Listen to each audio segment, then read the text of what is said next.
Hello बच्चों, कैसे हो आप सब। आज हम करेंगे प्रश्न अभ्यास।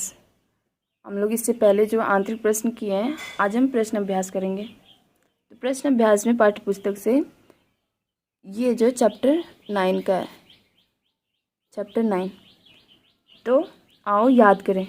पहला है हमारा, निम्न के उपयुक्त जोड़े बनाओ। ये जो दिए हुए हैं इसकी हमें जोड़े बनाना है। तो आंसर हो जाएगा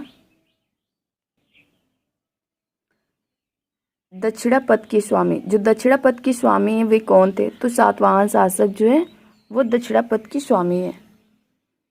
और मूवेंदार, मूवेंदार किसे कहते थे? तो जो चोल, चेर और पांड्य थे उन्हें मूवेंदार कहते थे।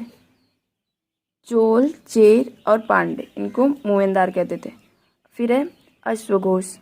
अश्वघोष कौन थे? तो बुद्ध चरित्र, इन्होंने बुद्ध चरित्र की रचना की थी अश्वघोष ने। बोधिसत्व, जो महायान बौद्ध धर्म को मानते थे उन्हें बोधिसत्व कहते थे। स्वान जो था वो चीनी यात्री था।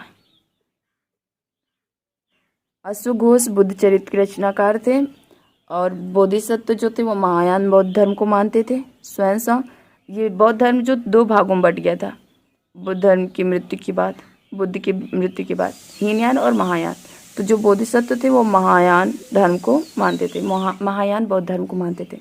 और जो स्वान था वो चीनी यात्री था। ओके, अब नेक्स्ट है हमारा, राजा सिल्क रूट पर अपना नियंत्रण क्यों कायम करना चाहते थे? जो राजा थे वो सिल्क रूट पर अपना नियंत्रण कायम करना क्यों चाहते थे? तो उत्तर हो जाएगा हमारा, शासक जो है कर के लाभ के लिए रेशम मार्ग पर नियंत्रण करना चाहते थे। वो टैक्स के लिए, कर मतलब होता है टैक्स, टैक्स के लाभ के लिए जो है रेशम मार्ग पर नियंत्रण करना चाहते थे, क्योंकि उस रेशम मार्ग पे जो है व्यापारी आते जाते रहते थे। क्योंकि इस रास्ते पर यात्रा कर रहे व्यापारियों से उन्हें कर, शुल्क तथा तोहफे के माध्यम से लाभ मिलता था। जो इस रास्ते पर व्यापारी आते जाते थे उन्हें कर, शुल्क तथा तोहफे के माध्यम से लाभ मिलता था। इसलिए जो शासक थे वो रेशम मार्ग पर नियंत्रण करना चाहते थे या सिल्क रोड पर नियंत्रण करना चाहते थे। अब नेक्स्ट है हमारा, व्यापार तथा व्यापारिक रास्तों के माध्यम से जानने के लिए, व्यापार तथा व्यापारिक रास्तों के बारे में जानने के लिए इतिहासकार किन किन साक्ष्यों का उपयोग करते हैं? जो इतिहासकार हैं वो व्यापार तथा व्यापारिक रास्तों के बारे में जानने के लिए किन साक्ष्यों का उपयोग करते हैं? तो आंसर हो जाएगा हमारा, इतिहासकार व्यापार तथा व्यापारिक रास्तों के बारे में जानने के लिए बर्तनों का उपयोग करते हैं। ऐसा अनुमान लगाया जाता था कि जहाँ ये बर्तन बनते थे वहाँ से व्यापारी अलग अलग जगहों पर ले गए होंगे। तो ये बर्तनों के माध्यम से मतलब रास्तों का अनुमान लगाते कि जहाँ ये बर्तन बनते थे वहाँ से व्यापारी जो अलग अलग जगहों पर ले गए होंगे खाने के लिए। बर्तन में खाना खाया जाता था तो बर्तन जो लेके गए होंगे अलग अलग जगहों पे, इसी तरह से वो पता लगाते थे व्यापार था व्यापारिक रास्तों के बारे में।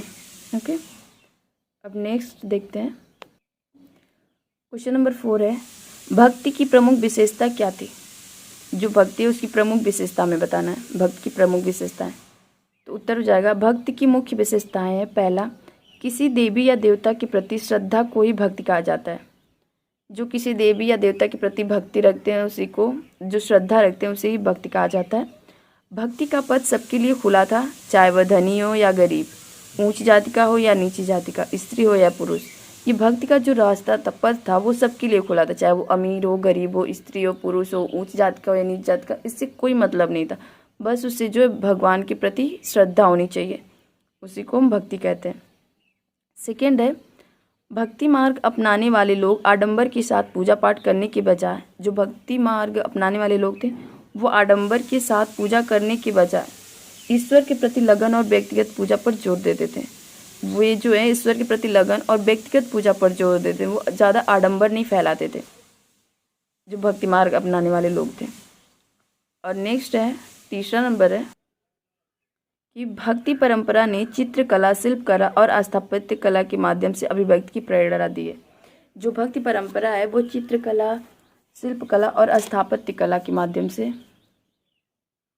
स्थापत्य कला के माध्यम से जो है अभिव्यक्ति की प्रेरणा दी है। चित्रकला के माध्यम से जैसे अभी भगवान की मूर्ति बनाते हैं तो उसी को हम शिल्पकला कहते हैं। जैसे शिल्पकला चित्रकला जो फोटो बनता है, देवी देवताओं का स्थापत्य कला के माध्यम से जो है वो अभिव्यक्ति करते हैं भक्ति की परंपरा।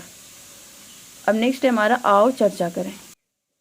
आओ चर्चा करें में हमारा 5 नंबर क्वेश्चन, चीनी तीर्थयात्री भारत क्यों आया? जो चीनी तीर्थयात्री था वो भारत क्यों आया, कारण बताओ, हमें कारण बताना है। तो चीनी बौद्ध तीर्थयात्री फा शियेन, इत्सिंग और स्वान-सांग, पहला तीर्थयात्री था फा शियेन, फिर दूसरा था स्वान-सांग, फिर तीसरा था इत्सिंग। ये भारत की यात्रा पर आए थे। वे सब बौद्ध के जीवन से जुड़ी जगहों और प्रसिद्ध मठों को देखने के लिए आए थे। ये जो तीनों थे ये सब जो है बुद्ध के जीवन से जुड़ी जगहों और प्रसिद्ध मठों को देखने के लिए आए थे। उन्होंने किताबों और बौद्ध की मूर्तियों को इकट्ठा किया। इन्होंने जो है वो किताबों और बुद्ध की मूर्तियों को इकट्ठा किया।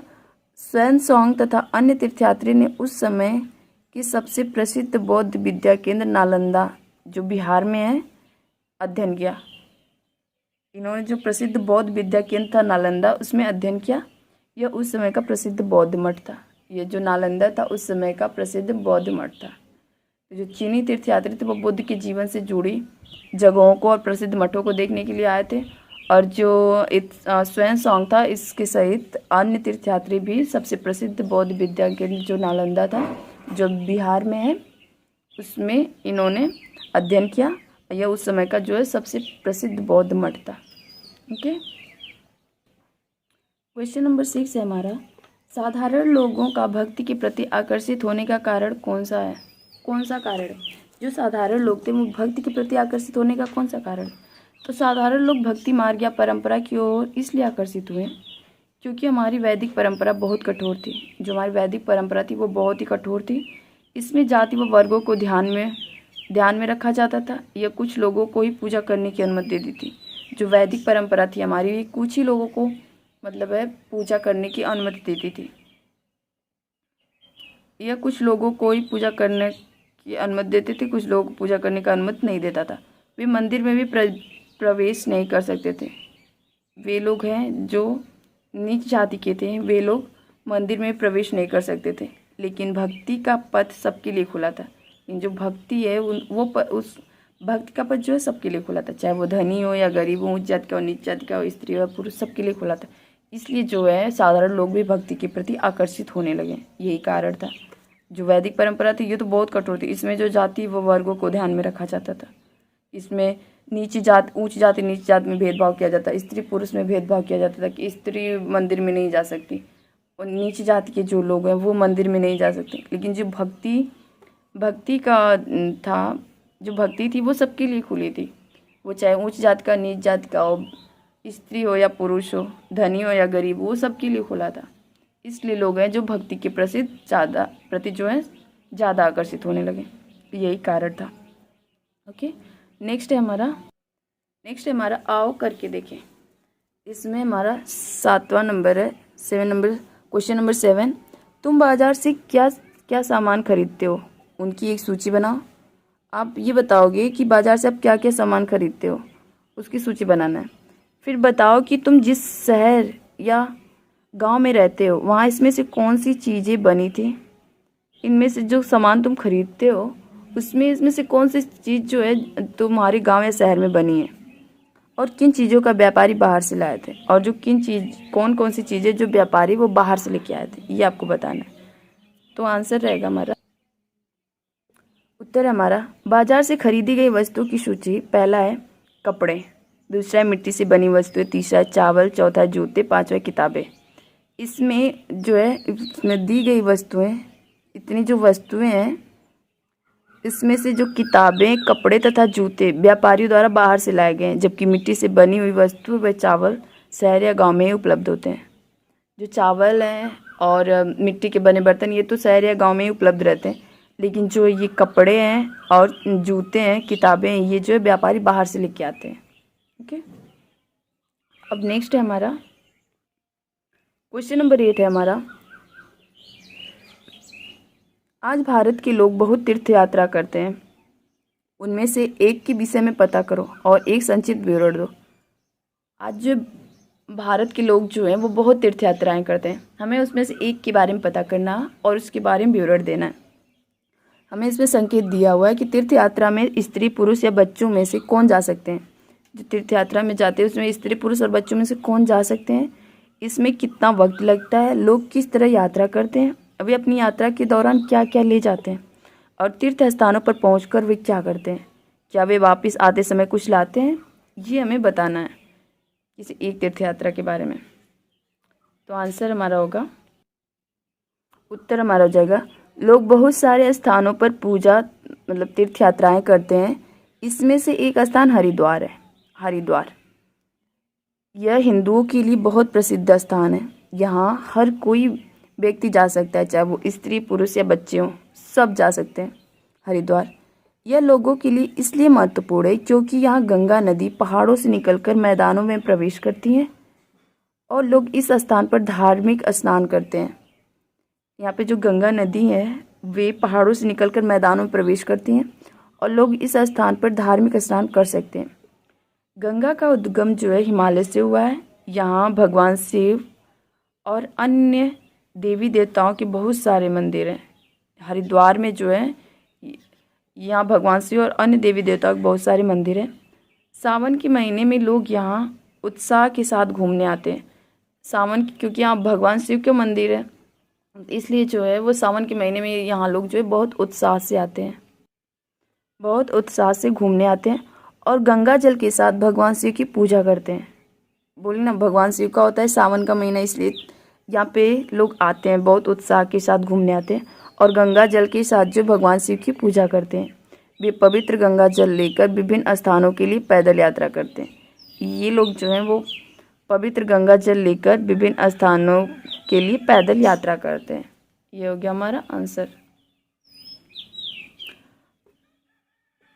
उम्मीद करती हूँ आपको समझ में आया होगा।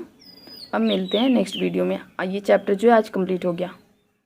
अब नेक्स्ट चैप्टर चैप्टर 10 है और 11 है, 2 चैप्टर और बचा हुआ है। ये लोग इसको हम नेक्स्ट वीडियो में करेंगे। तब तक के लिए